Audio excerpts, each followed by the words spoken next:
Yo, what is happening? And welcome to day 4 of Inktober. Today we're doing freeze. We are going to be checking out my old Moleskine daily sketchbook. We'll be checking out some double pager from Kid Supreme. And here's my setup. See, 1, 2, and number 3 camera. Let's jump in. Here we are on the overhead.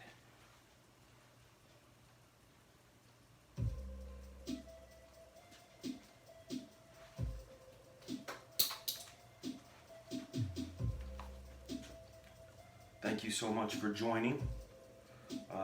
We are getting the stream set up here on YouTube on the iPad here, so I can see your guys' chats, and then we'll jump right into some drawing.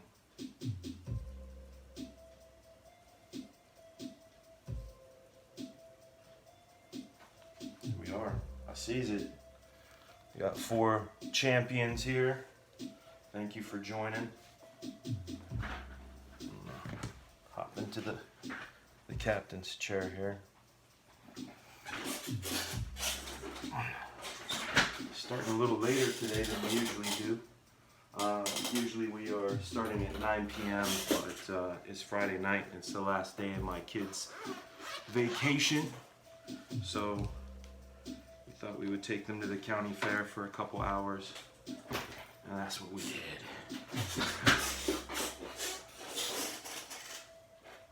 Just camera 1 here. There we are. What's happening?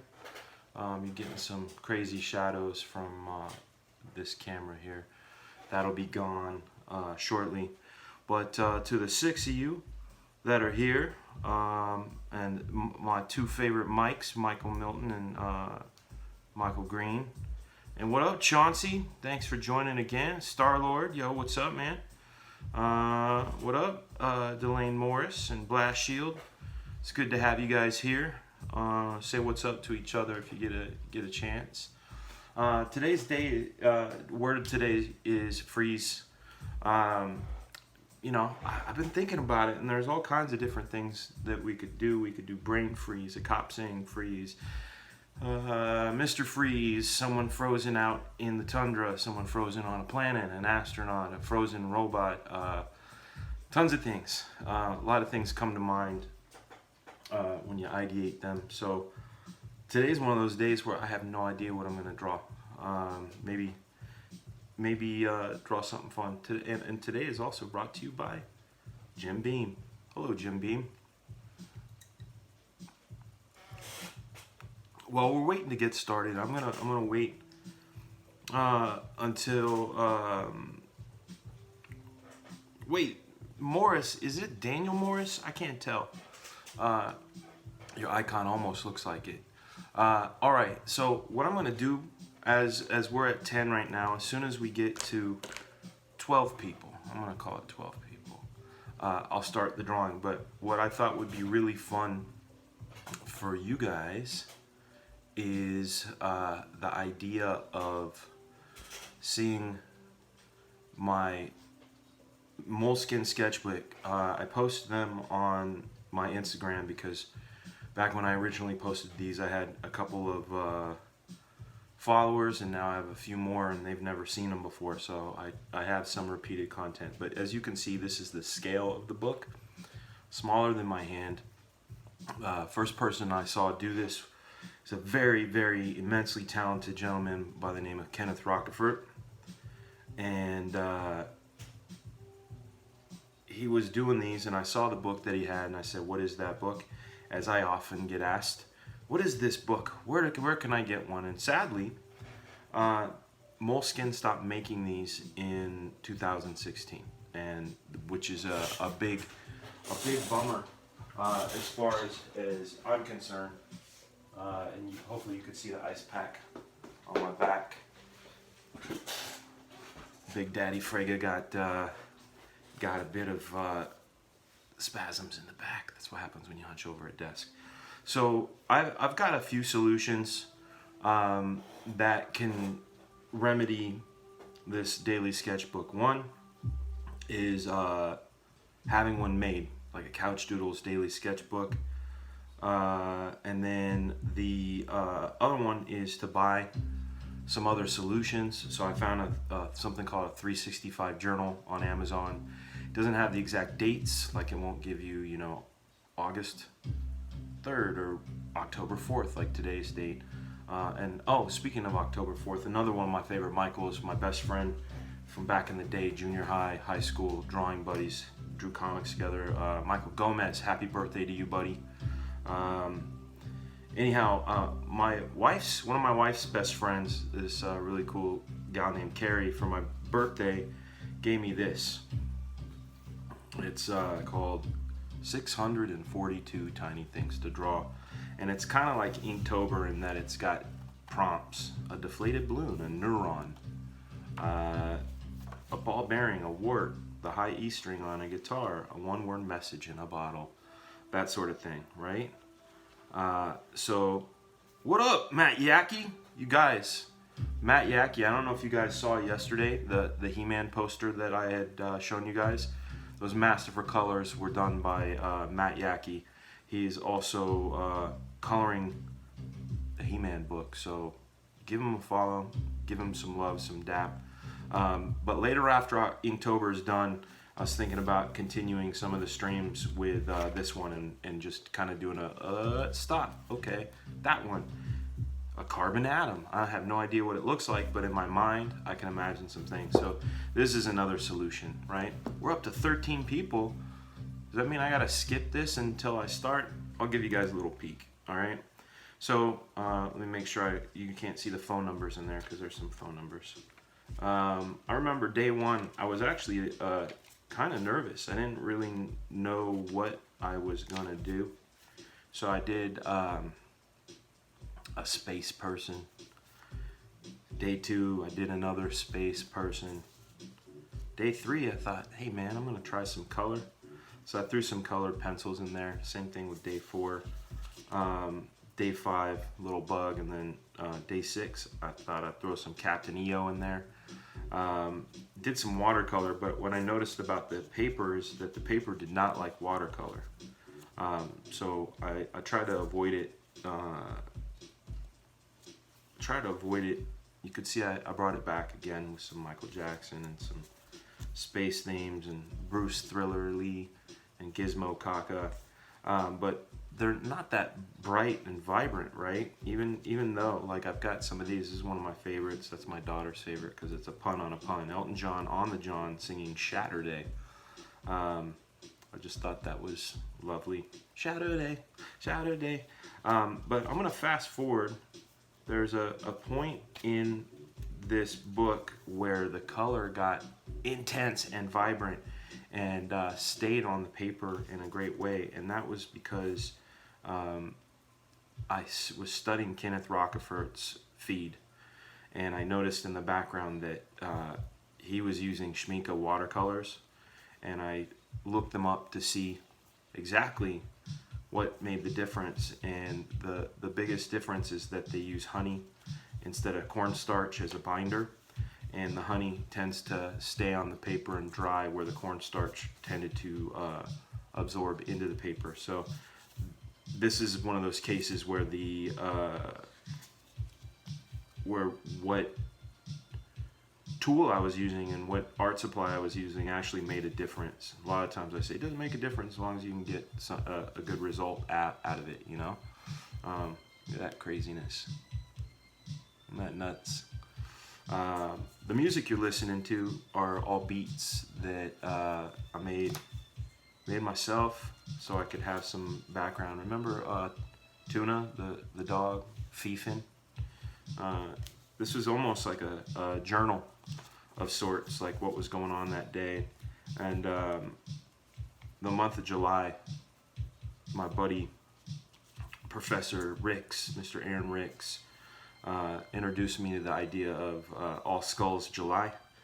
So that's what I did. I did a whole month of skulls and studying skulls and looking at skulls and trying to get sort of different ideas and flavors of skulls and try not to repeat myself. Very helpful in drawing Skeletor. Thank you, Delane Morris. Thank you very much.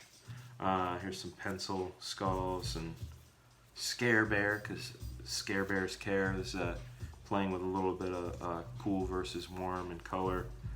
Some fog effects. Like I usually use my sketchbook as a way to explore techniques and ideas and see how far I can push things, you know, like dark metallic. I don't know if you can see it in person. There's a whole lot of red in this one. You can kind of see it on camera, just a little bit. By the time I was done with the month, I was done. You know, here's Woody as a skull and some spirit skulls and a toxic skull, and then the last day of July, also my wife's birthday. I thought, hey, I'm gonna draw Popeye, and what would his arm bone look like if he was a skeleton? So I thought, hey, that'd be funny if he was really look like that in his skull. And then, woo, what a great reprieve after drawing a month of skulls. I drew a crow, wished those skulls goodbye, and then started playing around again with color and composition. This is like a Japanese lady in waiting. Abstract. This is a character I have called Banana Guts. He may or may not have something to do with Black Flag, I don't know. This painting I actually did at Knott's Berry Farm in California. I forget what they call that, plain, P-L-E-I-N, where you're like plain art, plain painting, I forget what it's called, but I drew that or painted that while sitting and watching the actual place. Scariness. This was something that I saw in my mind. I was driving home one day from work. Again, there's a lot of little details in here, little flecks of light and things. This is the back of somebody's car and the refraction and reflection of light, and that's a little bit of the red on my hood from their car. I did this from memory. Again, it's sort of more of a feeling of what I saw. We got 14 people. I should start drawing freeze, even though I have no idea what the hell I'm going to draw. Some more abstract. This one I was going for like that. Let me just say it. Basic Chardonnay bitch. Like if you were in some sort of like Sunday brunch place, sipping on some Chardonnay, waiting for your pumpkin muffins. Imagine this would be painted on the wall. This was an experiment in technique, using Frisket in multiple layers to get sort of a light effect. This is what it feels like to be a kid in a ball pit, I would imagine. All right. So anyway, ooh, look at that, French Revolution. Not the French Revolution, but someone revolting against the Germans. I forget her name, but it's a real person. This is my ALS challenge because I wasn't going to pour ice on myself, but I agree. Here's some more Banana Guts. The man, the monkey, or whatever is powered by bananas. Frog on a frog on a frog on a frog. Banana Guts teleporting in. You can tell I was feeling Banana Guts. This guy's, his name is Bagak. MJ, August 29th, that's MJ's birthday. This is another one of my favorites. It's just one of those kind of abstract ideas with this dude jumping in. Some more abstract. Cat in the Moon. Anybody that knows me knows I love my cats. I love cats immensely. This is one my buddy Scribblebride just inked up for Inktober. It's one of his first. He did a really cool job. Thank you, Kevlar. We're getting close to where we're at now, in fact. September, October. So this is the one I posted today on Instagram, and then tomorrow's is going to be this one. But this is roughly around here is where I started doing time lapses so people could see the process behind these. You can get a little sneak peek. That's one of my favorites. You know, it's day one, day two. Sometimes I do something and go, oh, this needs to have another half. Like I imagine this guy. Anyhow, we've gone through some of the sketchbook. Let's get into freeze. Let's do that. I'm gonna kick my ugly face out of here. So we're just gonna be on this here piece of paper. Let me check my edges. I got here is an edge, here's an edge, here's an edge, and down here's an edge. Good, good. We're pretty full screen. I'm gonna put a little bug in so you know what you're watching.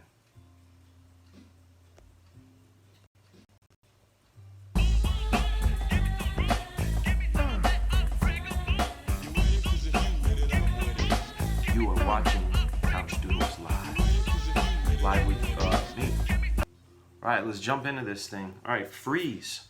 Like I said in the beginning, a lot of things came to mind as far as what could freeze mean, you know? I think what we'll do is we'll do somebody named Jack Frost or something. This one I'm going to make up as I go. I'm seeing something in my head. I can tell you what it is, but I don't want to spoil it. But I'm going to start with the knuckle. Why not, right? So here's a knuckle. And some frost on it.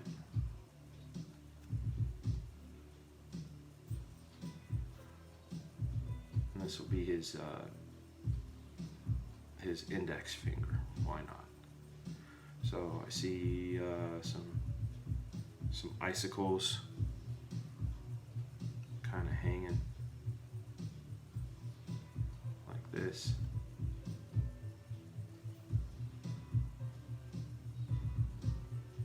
So this here, what I see in my mind, like I said, is the index finger of whoever this person is.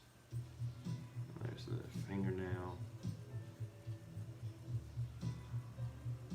Little bits of frost and such. Always thinking about dimensionality, like what each of these lines is saying as far as defining the form that's underneath it.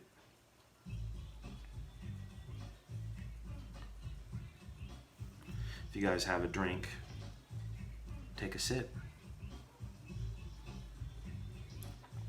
And yes, that is a drop of condensation on our fine drawing. That's why they call it live, yo. All right, and now I'm gonna put the thumb like this, but I'm starting to see what this thing is gonna be. And we're gonna use a hair dryer, you guys.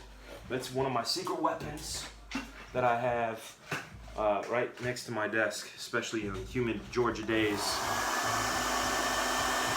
Is a hair dryer.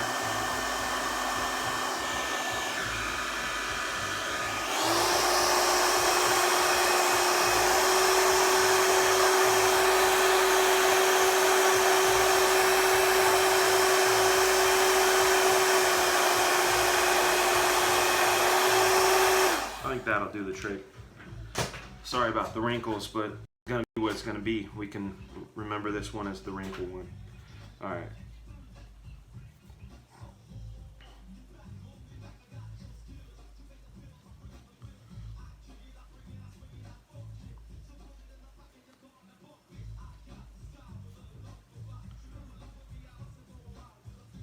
And if you guys have questions, I'm gonna every now and then take a look at the comments, okay? Well, apologies for, again, like I've said in the past, when I'm drawing and talking, it gets a little difficult, but that's why we do these exercises.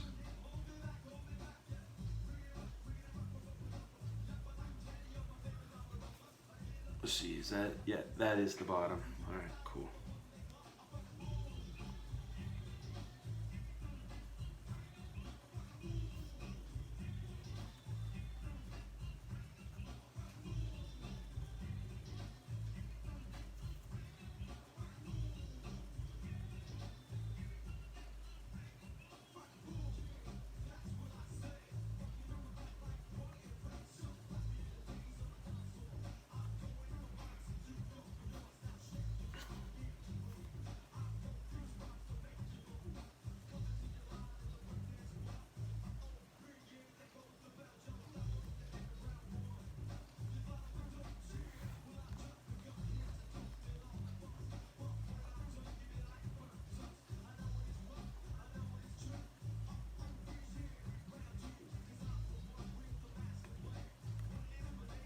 So in my mind, I'm kind of mashing up a few things.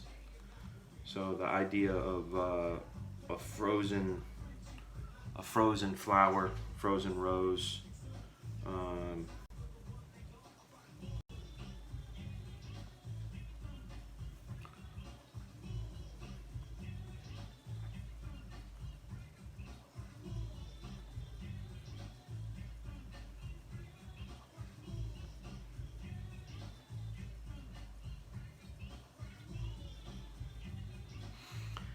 hey, Matt Yaki, if you have a website where people can see your colors, feel free to share it because I think people need to see how awesome you are.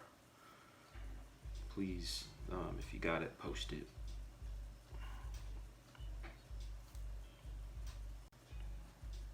I don't know if you guys have ever seen, if you go on Netflix, I'm not even sure if it's there anymore. There's a show called Ever After High. It was a show that I was a supervising director on when I worked for Mattel.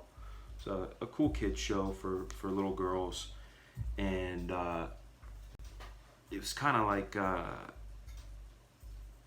it's kind of fairy tales, you know, the sons and daughters of common fairy tale characters. You know, the daughter of Snow White, the daughter of the Evil Queen, the daughter of Little Red Riding Hood, the daughter of, you know, that the son of so and so. You know, that sort of thing. So it was fun, and for Epic Winter, one of the things that was really cool is I got to design the villains for it. A guy named Northwind and Jackie Frost, and those were incredible amount of fun to work on. A guy named Audu Payton, who was my mentor and boss, he really took a lot of faith and had me doing a lot of stuff as a supervising director. I was doing some voice directing, foreign casting, as well as working on the, you know, shepherding the look of the thing, along with this amazing company in Canada called Guru. Guru was and is pretty awesome. A lot of fun to work with.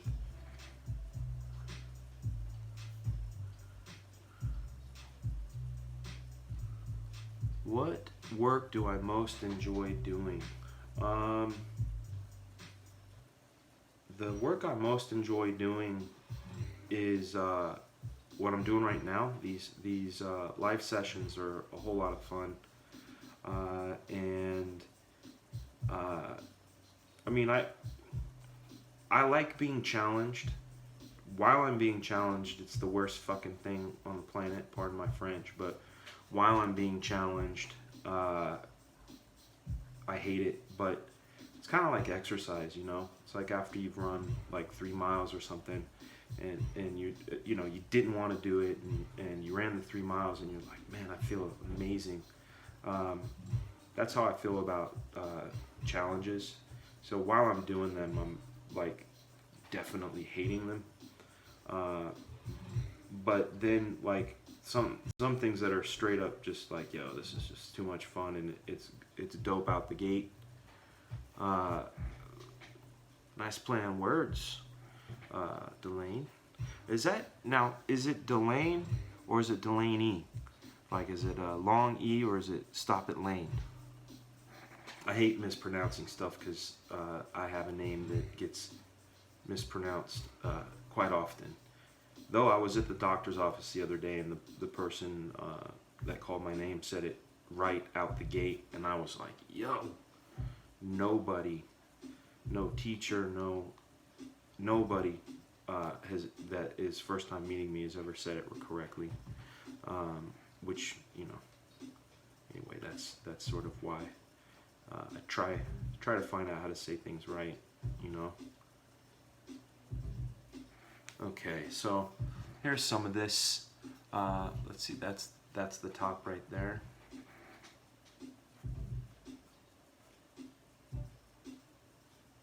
What's up, no name? All right, Delane like Lane. So I was saying it right at first. Awesome. Awesome. Thank you.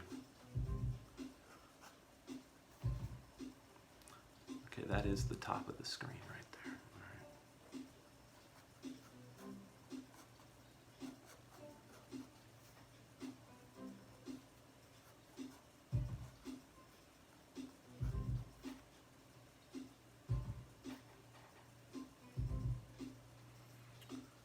What do you go by on Instagram? That's the funny thing about Instagram, right? Like, sometimes I get people on Instagram going, wait a second, you're Dan Fraga, the comic book artist? I didn't know.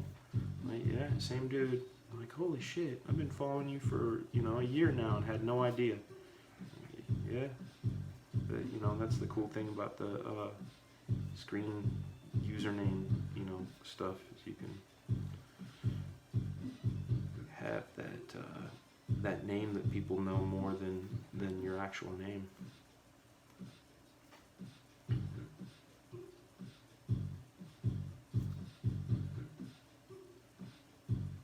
Oh yeah. See, just putting that, your name and the number, it's like, oh shit, yeah, okay, I remember, I know. It's awesome. Well, now people know. Follow Delane66 on Instagram.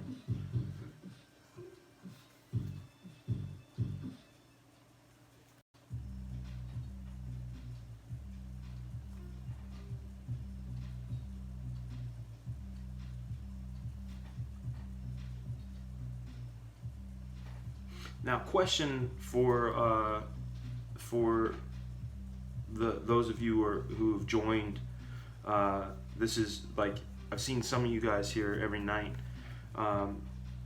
Not that I'll even do it, but today was an hour and a half later than I usually do it. Like I said, I usually come in at 9 o'clock. It's after I put my kids to bed, after I've done my full day of work. Do you guys prefer later, or is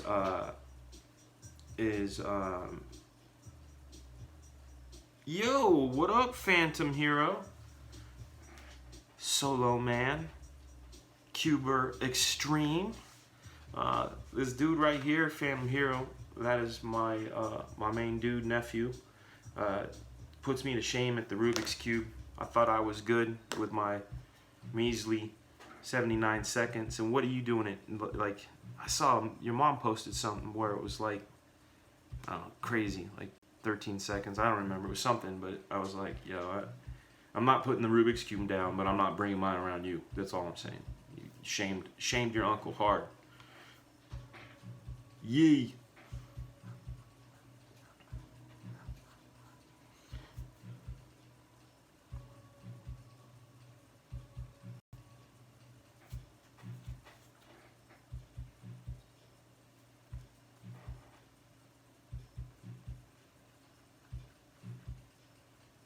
$11 seconds. Okay, see that? That's incredible. 11 seconds. The day I'm gonna be like, yeah, I did it, is the day I can beat a minute. You know what I mean? Like a minute, 60 seconds. If I could bust 60 seconds, I'd be a happy dude. Okay, here we go again. Yesterday I was talking about trying to add a little more black and value to my artwork in an effort to create mood and also, like, I call it a toolbox, right? Like when someone goes in their garage, you know, their ability to fix something, they can MacGyver stuff, and that's kind of how I do things, is I'm a MacGyverer. But you know, sometimes when you need that socket wrench, you need a socket wrench. Tyler Nickel, welcome, dude. What I do as my day job, I wear many hats. Let's see, the one I spend a lot of time doing lately is comic book artist. I'm working on a book for DC and Mattel right now called He-Man and the Masters of the Multiverse. And it's a 6-issue series that I'm on issue 3 right now. I'm almost done with the layouts. I'm should have been done today, but Tim Seeley, our amazing writer, has written in an epic battle on the last half of the book that has like massive amounts of characters. Sorry, Matt. When I say this to Matt, I can hear him go, oh, many characters, because issue 2 had many characters as well. But this issue 3 is making issue 2 seem funny. And then the other thing I do, which I do a lot of as well, because sometimes I do a 16-hour day. Most of the time it's 10 to 12. So coming in and doing this stuff that you're seeing right now, this is me after I'm tired and I've already done a full day's work. But the other job that I do is I do storyboards and creature design, set design for TV shows. So if you're ever on the CW and you see a show called Legacies, I do storyboards for that show. Did some brief character design for them. Designed their genie last year, and then there's another show that is on was on the DC network, but then something happened where I think it's that HBO Max or something, because AT&T bought. I don't remember, but anyway, I also storyboard Doom Patrol for them, and so my day job is I draw, and I also like storyboard commercials, set designs for commercials. Like if you're a fan of pop music and you see like a Taylor Swift video, for example, I could talk about the ones that I worked on that I did not sign an NDA on, but then in the past few years, all I can say is I worked on something. I can't say what or what I did, and it's just part of that machine. But one of the ones I worked on was one called Bad Blood, and the director, my buddy Joseph, had me design some of the technology, some of the stuff in there. Like there's a whole bit where Kendrick Lamar is in this sort of futuristic office situation, and I designed that office. And or if you want to go back a few years, like Gwen Stefani, Sweet Escape, I designed the jail cells and her apartment. Did some set designs for Victoria's Secret. But basically, people pay me for my imagination, and they pay me for the fact that I have ideas and that I can kind of pull them out of my head and put them on paper. So that's that's why, like the other night, I said Shakespeare would still be Shakespeare if he wrote his stuff with crayon in his left hand, because it's what he has to say, not necessarily the way he writes, like the aesthetic of his handwriting, right? And like I said before, good handwriting does not make a good writer. What's what they're saying, and that's one of the things that I try to push regarding artwork is, you can be technically amazing, but if you're not saying anything, you're not saying anything. You know, it holds true, and hopefully people didn't think I was dissing these people, because I know it takes a great amount of skill. But I'm never like blown away or impressed by photorealism, and it's mostly because it was something that when I was a kid I tried to explore, and I realized like, oh, you know, if you have a good eye and you can replicate things, and then you can replicate it in any size, and you know, you're working with values, and at the end of the day you end up becoming like a human printer. And but like, what are you saying? You know, if I don't know, I like things that say stuff, you know, things that make you feel a certain way. So that's, anyway, that's my 2 cents and my commentary. But I think imagination trumps technical ability.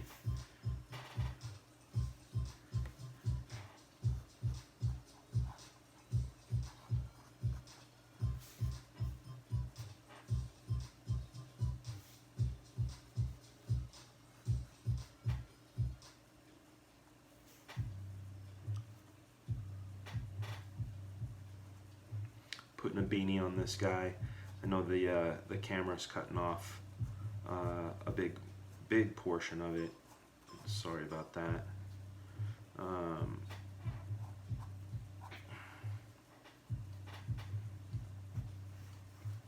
We'll get the whole thing when I later on when I post it. I'll post a photo of it, and we'll get some of this beanie that's getting cut off.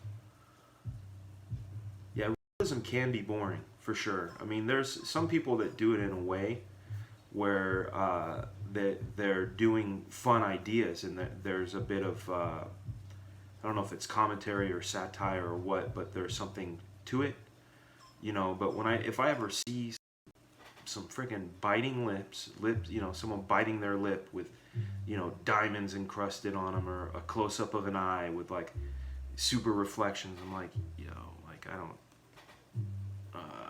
don't need that. I don't need that at all. If I want to see fashion photography or that sort of thing, I'm gonna look at a photographer, not somebody doing that. And then the other shit, and I'm sorry, I guess I'm just being a dick.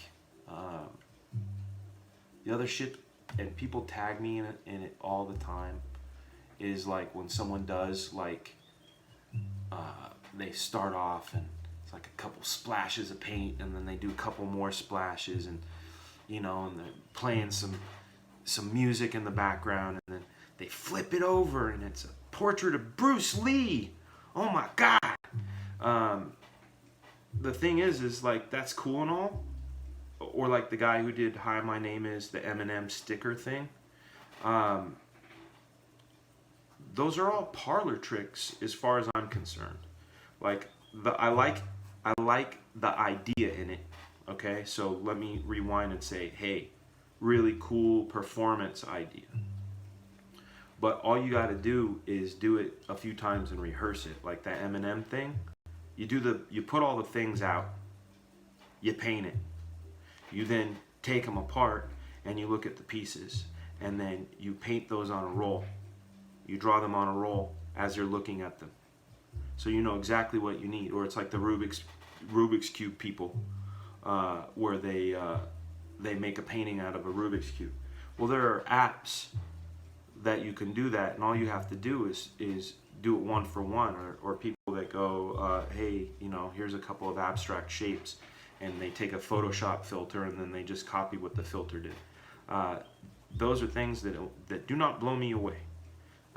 Guys like Todd McFarlane, guys like Frank Miller, those guys blow me away. They blow me away because of their imagination and ways of handling things. So, yeah, all right. I talk shit. I apologize. We're not here for that. I guess you get a little peek into what you ask me what kind of work I do that I enjoy. I enjoy things that are a challenge. But again, I'm going back on my on some of the things I'm saying. One of the things, one of the few things I call them the L's. I don't mess with L's when people hire me to do things. I don't do likenesses. I don't do likenesses very well, and it's inevitably because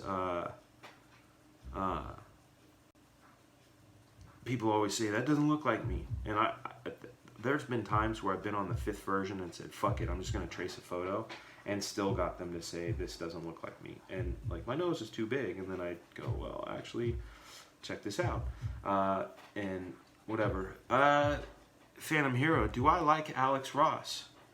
Are you asking me if I like Alex Ross's work or if I like the man? Because the answer on both is yes. I love Alex Ross. I love his work. There's a sense of realism, but it is it's almost Rockwellian, Norman Rockwell. It's like a Rockwell painting for the modern age. He's an illustrator. He does incredible work. He has incredible angles and takes on things.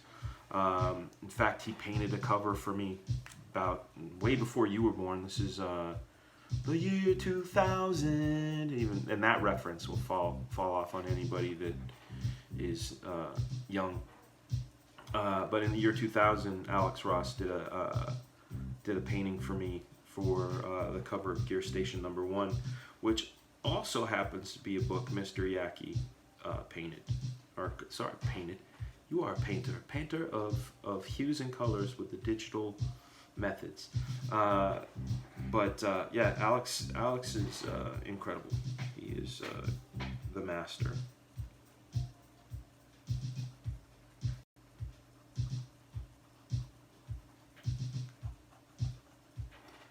Hope you guys are enjoying this. And you know, if I'm ranting, you get a little bit of a peek inside of what makes me tick. And you know, I don't really share a lot of my opinions too much because they're my opinions. They don't really matter so much other than to kind of give you an idea of the kind of things that make me tick. You know, one of the things that I recommend to people is starting a Pinterest account and a Pinterest some Pinterest boards, and the good thing about them is you don't have to make them public, right? Like whenever I work on any project, I start a Pinterest board, and the cool thing about Pinterest is it's got algorithms.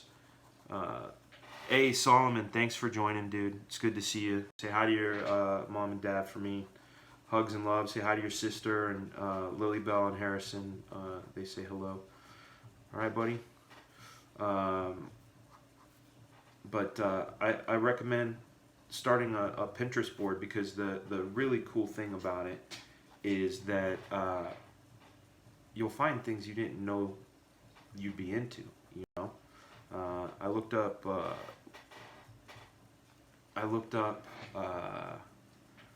You know, sculpture, and found some sculpture, and then found like other sculptors that I liked and didn't know I liked, and really cool. Chauncey, you have a question regarding what role would you say a comic artist has in society? Man, that's a big ass question. I don't know, man. We can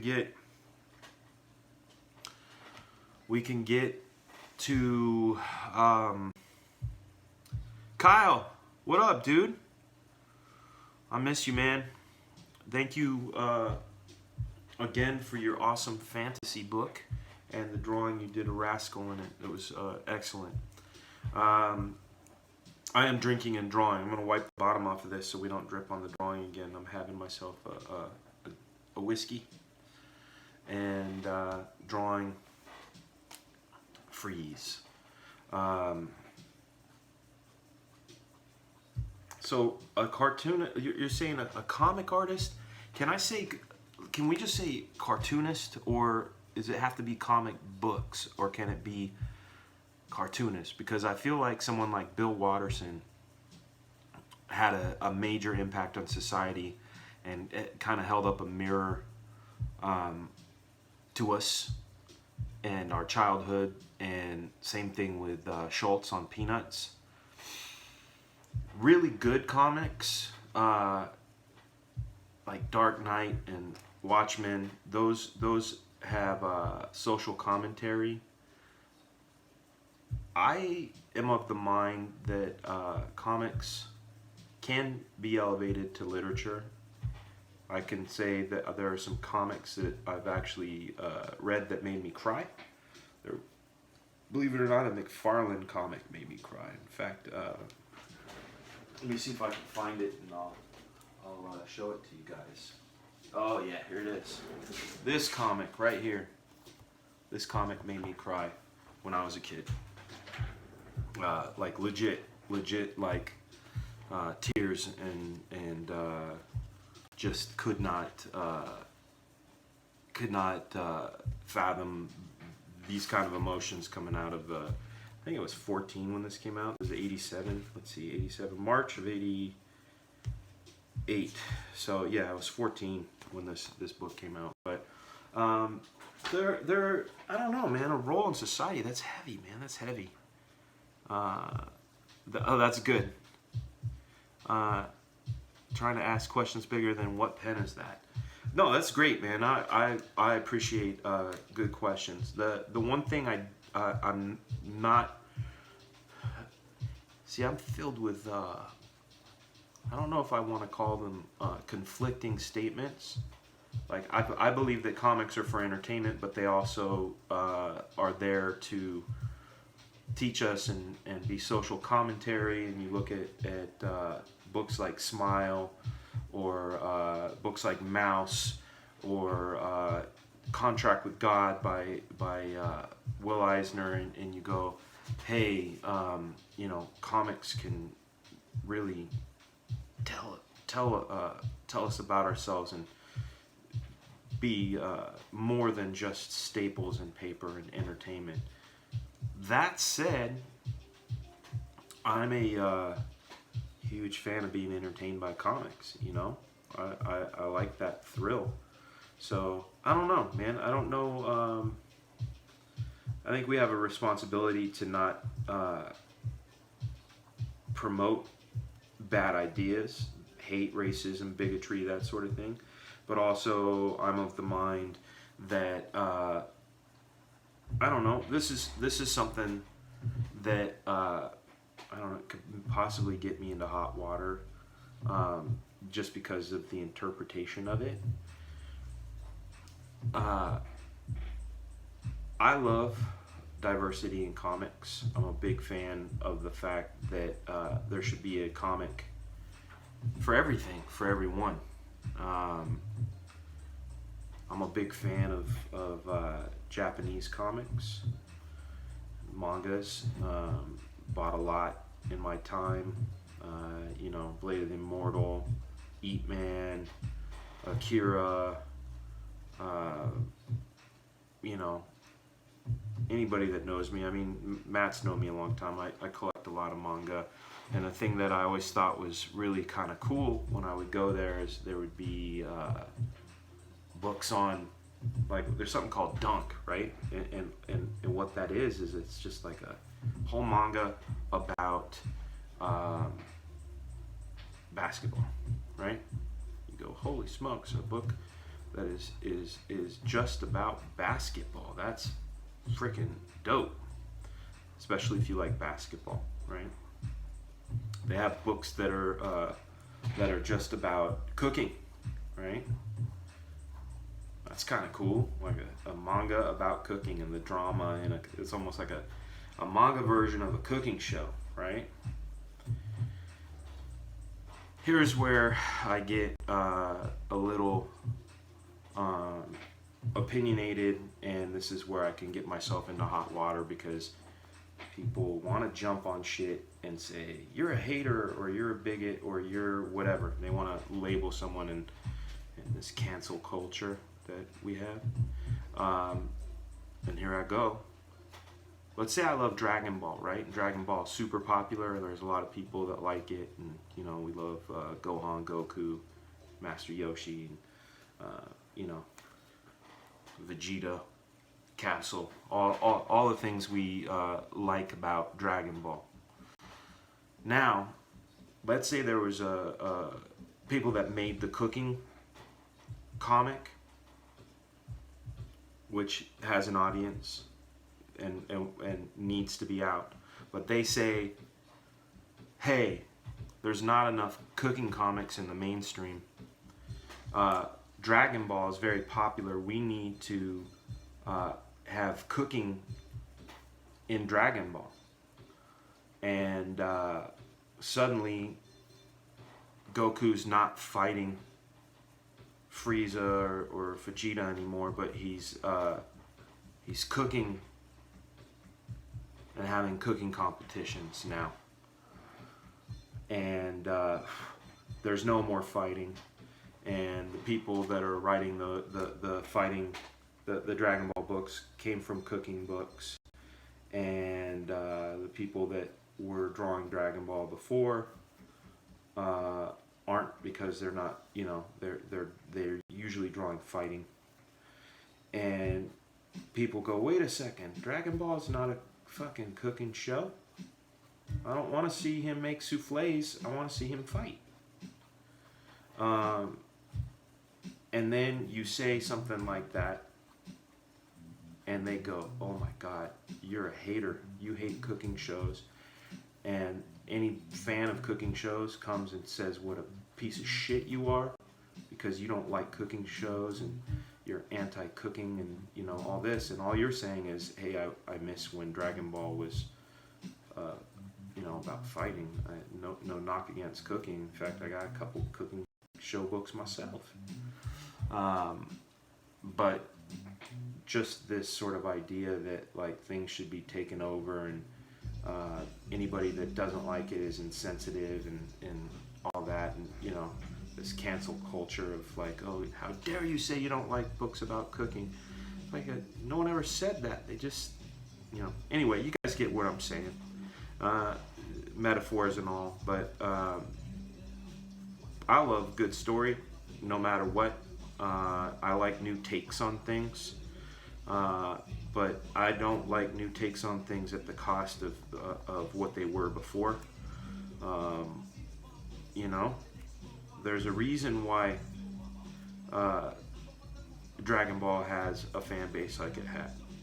There's a reason why it sold and whatever. So don't mess with it. And if you want your cooking show book to do better, then make some noise some other way.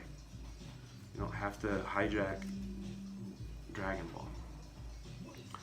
Alright, so that was my commentary and my hot water commentary, and if you're mad at me, I apologize, but that's just my 2 cents on that topic. Anyhow, I like drawing the kind of comics I like to draw. I like to read the kind of comics I like to read. When I do Black Flag, you're going to see the kind of comics I like to make, because it's my book, and I'm going to make the book that I want to make. And there won't be a single stitch of hatred or political slant to it or anything. It's just going to be fun. Because, like I said before, and you've heard me say it in my previous live sessions, I believe comics are comics because they have attributes that are uniquely unto themselves.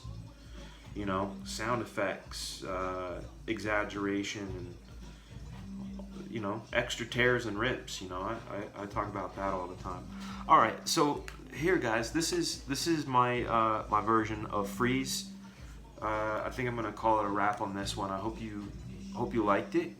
We got a little more time. We'll go through, today's the 4th, 10-4, good buddy.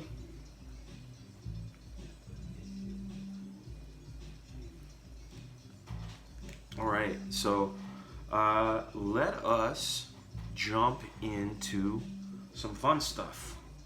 Not that this wasn't fun, but Mike Green, if you're still here, you'll dig seeing this, or you said you're listening, so you have to go back and see this. I'm gonna turn the Instagram bug off so we can just jump into this thing. So this is one of the few pieces I still have left from Kid Supreme. It is a double pager, and the thing that's interesting, at least to some people, to me it is, because it is. This is the living room of my grandparents' house, and that's my grandparents' kitchen. Back here where this guy's coming out, this office was my grandfather's office. All of these paintings up here were the paintings that were in my grandparents' house. Underneath this lamp is where we would always have Christmas dinner. So I would hide things in my my work, like I was still a big fan. Wu-Tang Clan T-shirt, Chizips, which were from Black Flag, as a brand of chip. Snapple. I was a Snapple addict at the time. This guy, Red, is based on my friend Mike Gomez. This guy, Blue, is based on my buddy Pete. And this guy right here is Kid Supreme, was based loosely upon myself, because I'm, got that ego, I guess. But anybody who read The Grave, which will kind of trip you out a little bit, Billy, Mike, and Pete. These are the guys that are in The Grave. I don't know if you guys have seen The Grave, but that, my friends, is sort of how I do things. I wanted to put my friends in the book. Let me see if I have a copy of it up here. I don't. I should have. I had one yesterday. Or I do. I do, in fact. Just to show you guys what I'm talking about. See, he's got his Dallas Cowboy shirt on. Here we go. Big Pete, Dallas Cowboys. Mike, his hair's not as crazy as I had it here, with his X-Men shirt on. There's Billy with his Joker ha ha ha shirt on. But that's these three guys. So that's a little it's a little bit of a little sneaker as far as grave history. Kyle, love that spread. Hope the background inks have held up. They have.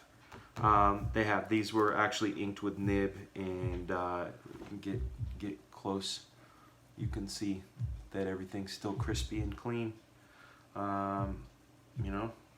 Really a lot of fun. A lot of fun. And then show you another thing that I've had this now for, well, I started it 5 years ago, believe it or not, and I penciled it, and there's a letterer that you guys should know about. I mean, he's probably the most famous letterer that I can think of, a guy named Tom Warzakowski. He lettered Spawn and, of course, all those awesome X-Men that we love. So one of my favorite covers of Spider-Man from the classic days is Spider-Man #2. So I thought I would do a recreation, but when I was talking about the L's that I'm terrible at lettering, and I'm terrible at likenesses. So I did not want to do the lettering. I did pencil it, though, and then I sent it to Tom Warzakowski, who then went in and did the actual lettering on it. This has been penciled, like I said, for like 5 years. It took Tom almost a year to get this back to me because he's busy and had his projects. But this is this will probably end up being in some live streams as well. Recreation sort of interpolation of this Amazing Spider-Man 2 cover, because I love Spider-Man. Let's see. I think that's about it for today's stream. We'll be back tomorrow. Let me put this on here and move this guy out of the way. Turn it off. And then we out. That one doesn't need to be on anymore. Questions. I'm available for your questions. We got 16 people in here, so I'm hoping we will have at least one question as far as anything on the map. Anything you guys want to talk about.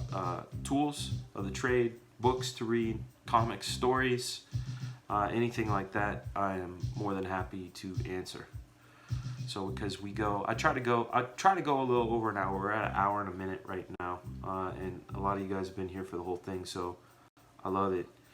Delane, yeah, Pinterest is addictive, man. I end up falling into the Pinterest hole quite often, but I find that's where I'm doing a lot of drawing from. Brian Denham, my man, how are you, dude? You guys, Brian Denham, Violator Bad Rock. I know I just pulled a crazy one out of the past. Alan Moore, Brian Denham. Brian was a member of Extreme Studios. Really cool guy. I don't know if you're still in Texas, but Brian's an amazing artist. You guys should check him out. As far as the Spider-Man page, man, once it gets done, I'm happy to have it. And then it's funny that you brought up lettering on a page. If you guys are fans of lettering, and I'm a big fan. I'm a big fan of lettering in comics because I feel like the lettering, when done right, is as important as the rest of it. And my absolute favorite letterer, hands down, I mentioned Orzechowski. He's up there. John Workman's up there.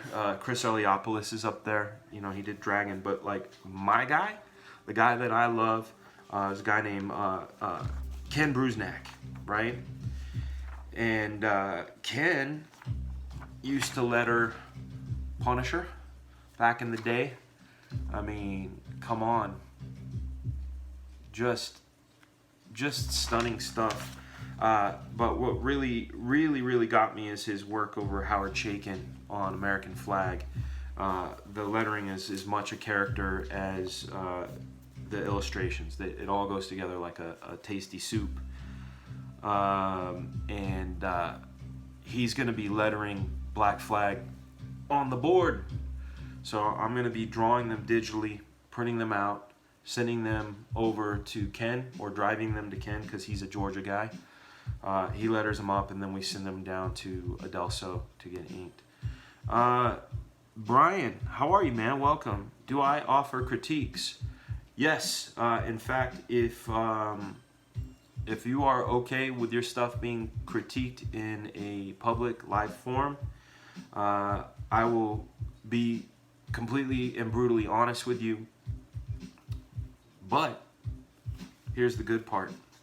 I will also give you, to the best of my knowledge, a prescription for your woes, which is more than I could say for a lot of guys who critique my stuff back in the day. I got a lot of, you suck, you can't draw, or your figures need work, or that's not how perspective works, or you could sure work on your storytelling. Okay, those are things that I would hear.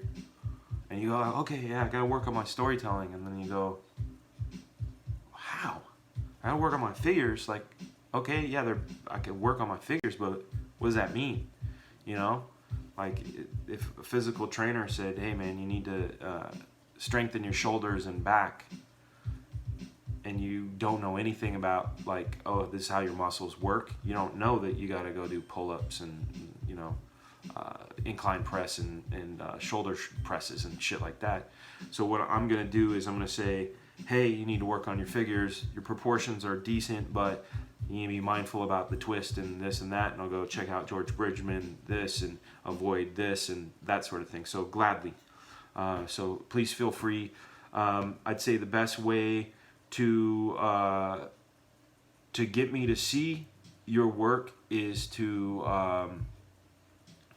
post a link to it in the comments, or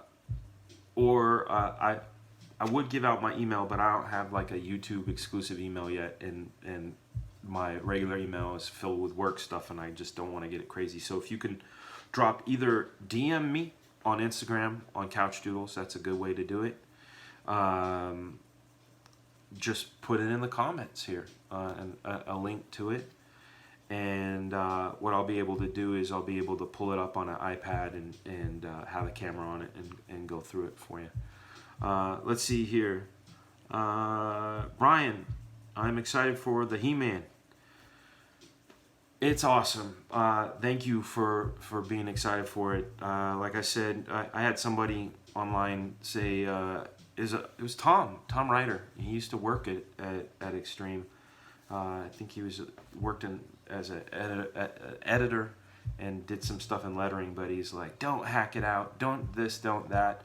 And he just sounded pretty bitter, and I just told him, I said, look, man, I've been out of comics for 17 years. I didn't come back to do work for other people to fake the funk.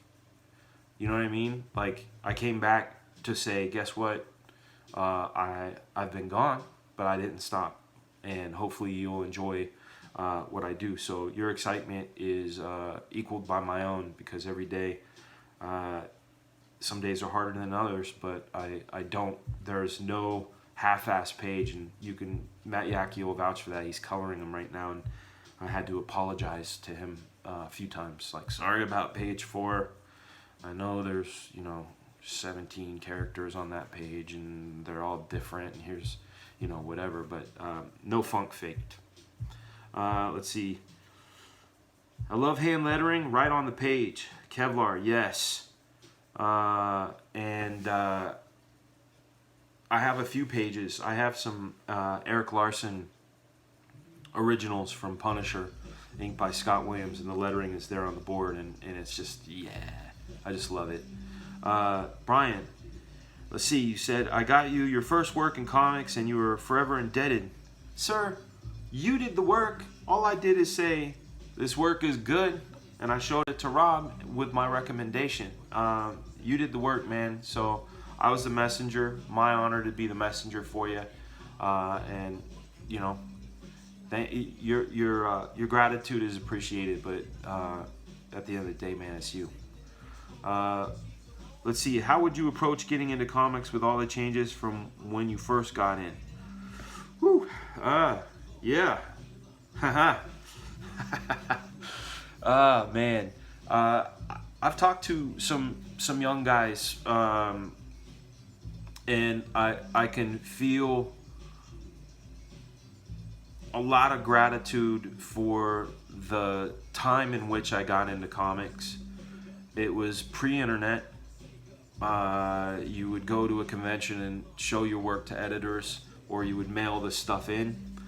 I also have a I almost feel like a pass now that I've been, come November, I will have been a professional for 28 years. That's 28 years. Like, I go, 28 years. It's crazy. Things were different. The politics were different. The way you got promoted was different. So, how would I approach getting into comics? Well, you need to ask yourself a couple of questions out the gate. Number one, why do you want to do comics? Is it do you want to be make a splash like McFarlane on Spider-Man, or do you want to just be able to draw all day long and take care of your bills and family, or however you support yourself? You just want to draw all day and do that. There are a few open boxes that make this a algebra question with a few answers. Personally, what I would do is self-publish. I would see where the people are that were into what I liked. So I know DeviantArt is still around, Facebook's around, Instagram's around. You know, getting editors' attention, that's one thing. But I'll tell you, man, the rates in comics suck right now. They're terrible. They're terrible. You're like, to make a good living, you need to live somewhere where the cost of living is low. You need to not have a lot of dependence. And if you're gonna, you know, draw a mainstream book, you know, and you're not a name, you get in. You know, getting into mainstream and staying in mainstream is a whole nother bag. So again, sorry for the long-winded answer. My answer is, if you want to just draw because you want to draw and that's how you want to make your living, then just start. Make your comic, make it good. There's some books I recommend to anybody that is trying to create something that doesn't exist, that you want the world to get on board. There's a book called Contagious. I can pull it up for you to show you what it looks like. I have them on my Audible. It's called Contagious. Let's see, go to my library. That way I can tell you who it's by. Contagious is by Jonah Berger. Contagious, Why Things Catch On. And then there's another one called Made to Stick, Why Some Ideas Are Better Than Others. Give those books a listen or a read, and it'll show you sort of a path using acronyms on how to get there. And I'll tell you a quick story from one of them. Be from out of the country, it's easier to get in. What Matt said is very true.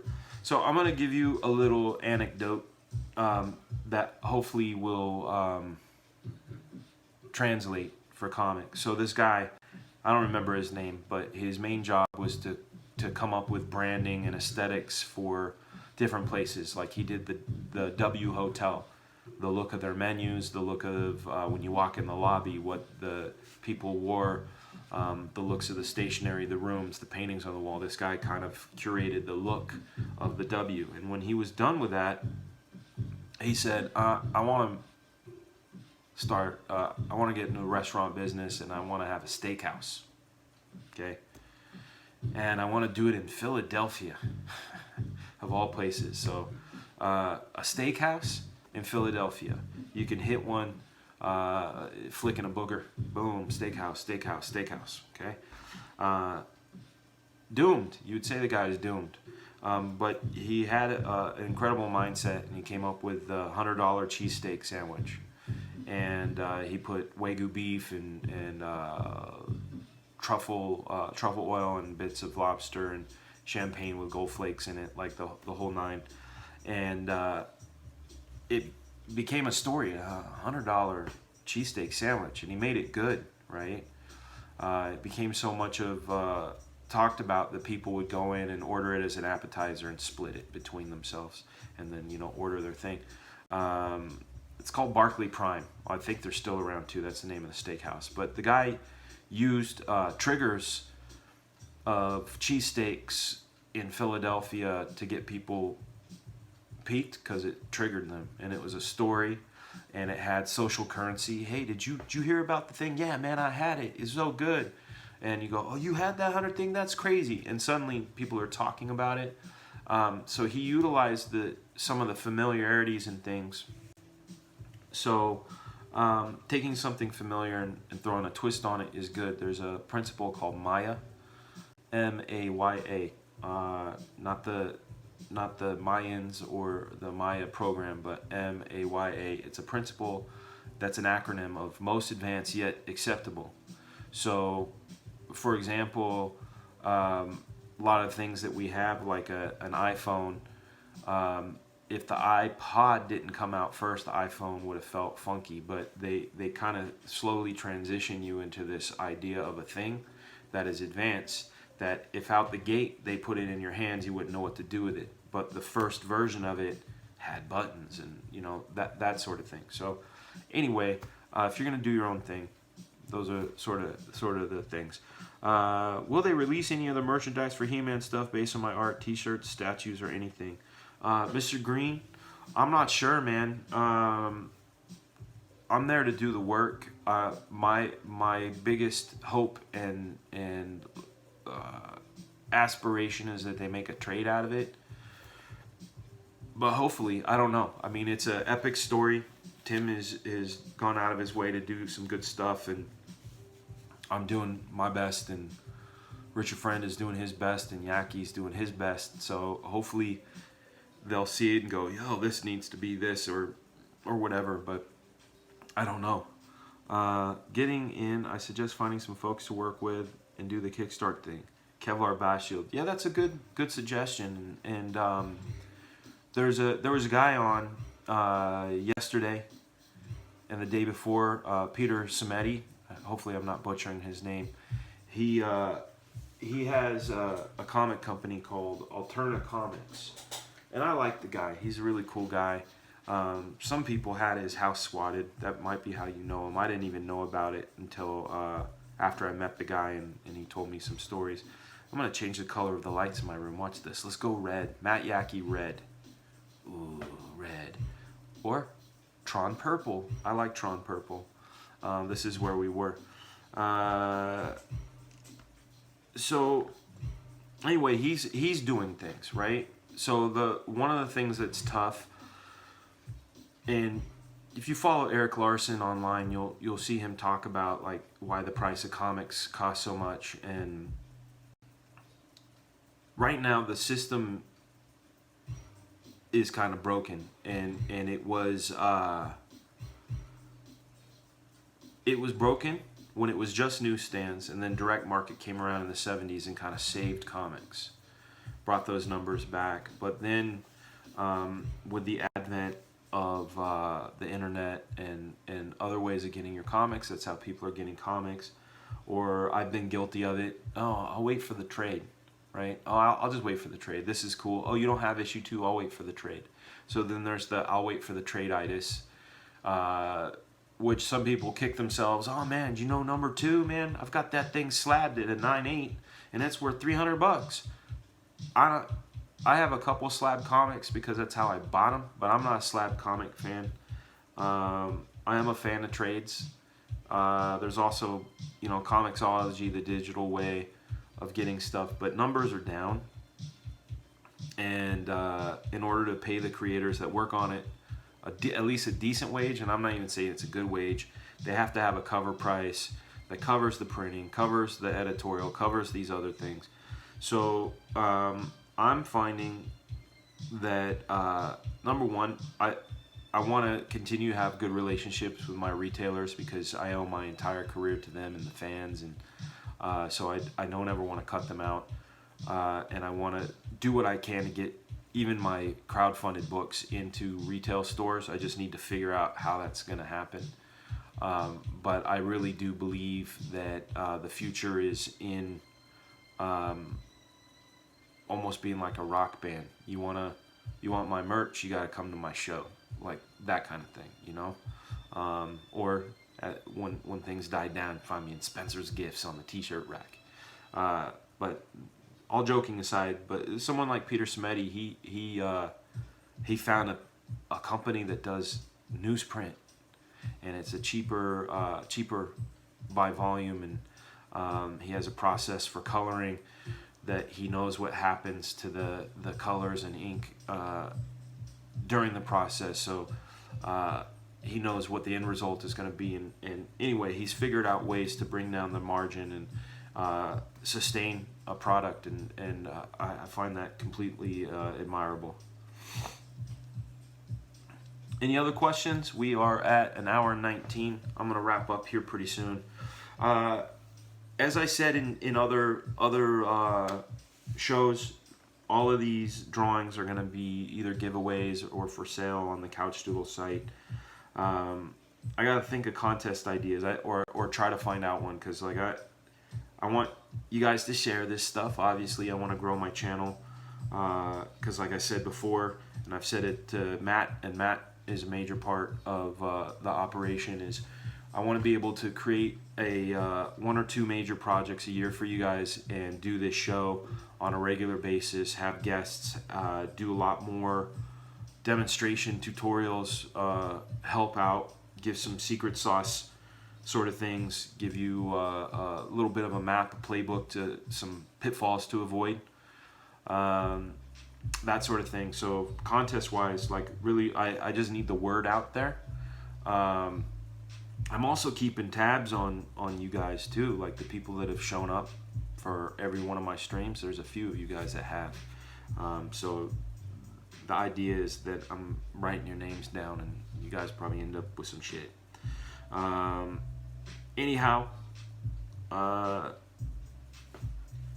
yeah, that's a good one, man. A thumbs up is a kind gesture. Thank you very much for tuning in on a Friday. I know you guys could be doing some other cool shit.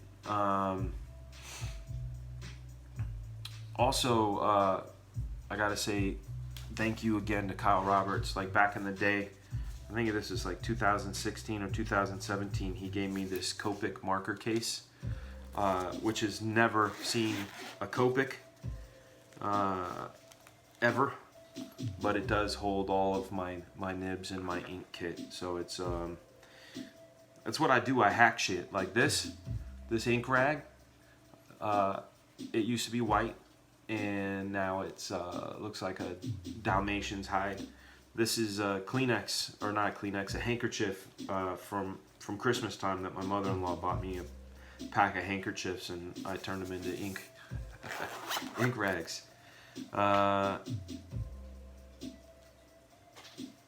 What up, Mr. Mobus? You guys definitely talk amongst yourselves. I like the idea of community. It's great seeing friends like Brian Denham pop up. Really great seeing you, man. Hopefully I'll get to see you in person. My show schedule is I will be up in New Hampshire at Comic Bash on October, I think it's 25th and 26th. Let me look at the calendar. I'm so bad. Yeah, the 26th, I believe it's 26th. I fly up the 25th and come home the 27th. That is up in New Hampshire. The next one I have is in Knoxville, Tennessee, on the 16th and 17th at Marble City Comic Con. And then the next one I have is a one-day show on December 1st in Nashville, Tennessee. And then after that, I believe I'll be doing the East Coast Comic Con again, either that or Big Apple. I know they both talked to me about coming through. And then a couple other ones for next year, but I try to keep my eye on this year. All right, guys, thank you. That's right, my nib protectors are available at Dollar Tree. Packs at 12, man. Let me see if I got, yeah. In fact, no, I got these here. I got these on Amazon after, because Dollar Tree, I think I bought them out. But pencil grip ink. See these? They're the things that go on your pencils, right? And they go right on a nib holder, and they kind of save your hand. Not, I mean, I hold things so tight. I mean, let me flip you off for a second, but you can see my finger is pretty beat up from things. All right, man. I've been on here plenty of time. I want to thank you very much for joining. Happy Friday to you. I'll see you guys tomorrow. I'm not sure what time. Leave comments if you want. Let me know what a good time is. I just gotta let you know. My kids go to bed at 8, so it has to be after 8 o'clock Eastern Standard Time. I was thinking about doing them really early in the morning, and then I realized, like, no one's gonna be up for that shit. So that's it. Be well. I will talk to you guys soon. Love and respect. Draw every day. And I will see you tomorrow. Take it easy.